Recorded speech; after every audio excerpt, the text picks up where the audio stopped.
आप लोग सबको पता है और अभी चुनाव का महीना चल रहा है।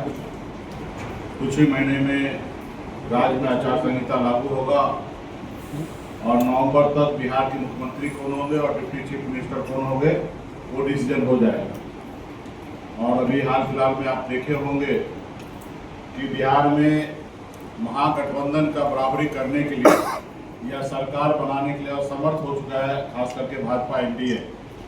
उनको पता है कि बिहार में माहौल उनके विरोध में है और पिछले लोकसभा चुनाव से देखेंगे तो देश में खास करके लिए मोदी जी के लिए और एनडीए के लिए वो अच्छा नहीं रहा।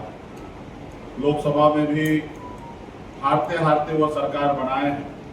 उसके बाद देश में जहाँ पे भी चुनाव हुआ है या इंडिया गठबंधन आपस में लड़ाई के कारण चुनाव हारे हैं या भाजपा एक षड्यंत्र करके वहाँ पे चुनाव जीते हैं, चाहे वो हरियाणा हो या दिल्ली हो या महाराष्ट्र हो, 3 जगह अगर वो चुनाव जीते हैं तो कहीं ना कहीं इंडिया गठबंधन के कोऑर्डिनेशन सही नहीं रहने के कारण हरियाणा हारे हैं, दिल्ली भी उसी के कारण हारे हैं और महाराष्ट्र में जो है वो कहीं ना कहीं चुनाव आयोग को मैनेज करके वो चुनाव जीते हैं।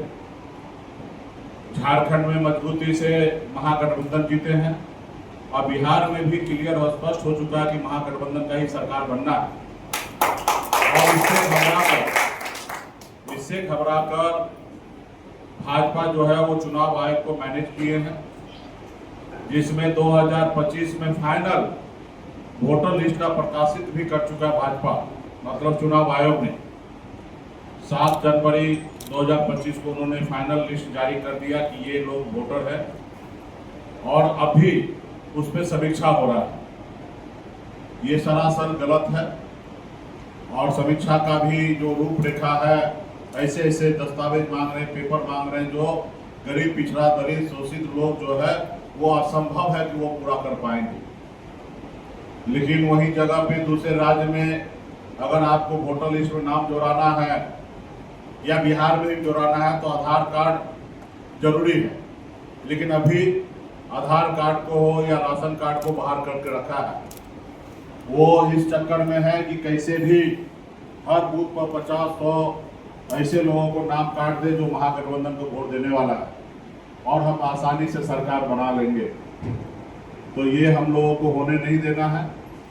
इसके लिए हम महागठबंधन के तमाम गठबंधन के साथी हम लोगों ने डिसीजन लिया है कि 9 तारीख को पूरे बिहार में चक्का जाम हम लोग करेंगे कि अगर सरकार को बनाना है तो आपको लड़ाई लड़ना पड़ेगा। आ चुका है, सिर्फ अपनी ताकत को आपको दिखाना है और जब आप ताकत से दिखाएंगे तो निश्चित तौर पे चुनाव आयोग को भी पीछे हट और भाजपा को भी पीछे हटना पड़ेगा।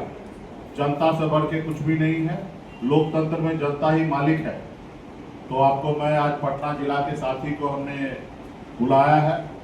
इसमें कार्यक्रम अभी हम लोगों ने प्रेस कॉन्फ्रेंस के जरिए हमने पूरे बिहार को बताया है कि पूरे बिहार में हर जिला में चक्का जाम होगा। पार्टी के गठबंधन के सभी साथी करेंगे और जितने भी ट्रेड यूनियन है वो लोगों का भी सहयोग है, वो लोग पूरे बिहार में करेंगे।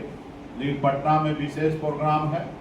यहाँ पे इंडिया गठबंधन के नेता आदरणीय राहुल गांधी जी आ रहे हैं 9 तारीख को और 9 तारीख को सुबह 9 बजे इनकम टैक्स चौराहा से लेकर चाणक्य होटल होते हुए 7 मूर्ति जो है विधानसभा का गेट जहाँ है वहाँ तक हम लोग रोड मार्च करते हुए जाएंगे। तो वहाँ पे हम लोग वहाँ पे जाएंगे, कोशिश करेंगे आगे भी जाए, लेकिन जहाँ पे वो लोग रोकेंगे वहीं पे हम लोगों का कार्यक्रम खत्म होगा। बाकी अलग अलग क्षेत्र में पटना में जो आउटर है वहाँ पे महागठबंधन के लोग मिलकर वहाँ पे बंद करेंगे। लेकिन आप लोगों को क्योंकि चुनाव का समय है तो पटना के जितने भी हमारे पार्टी के नेतागण हैं, आप लोगों को हर हाल में 9 तारीख को ज़्यादा से ज़्यादा संख्या में, क्योंकि अगर लेट करेंगे तो खुद आप भी गाड़ी में फंस जाइएगा, तो मोटरसाइकिल का उपयोग ज़्यादा कीजिए और टेम्पो का उपयोग करके 9 बजे तक इनकम टैक्स चौराहे पे बड़े संख्या में वहाँ पे आइए। आपके गले में झंडा गमछा होना चाहिए, झंडा होना चाहिए और क्योंकि आपको मालूम है कि नेशनल नेता आ रहे हैं, राहुल गांधी जी आ रहे हैं, तो सभी पार्टी का ताकत दिखना चाहिए। और पटना राजधानी में कार्यक्रम होगा, तो पटना के राजधानी में कार्यक्रम होना है, तो वीआईपी पार्टी किसी भी हालत में किसी दल से पीछे नहीं दिखना चाहिए।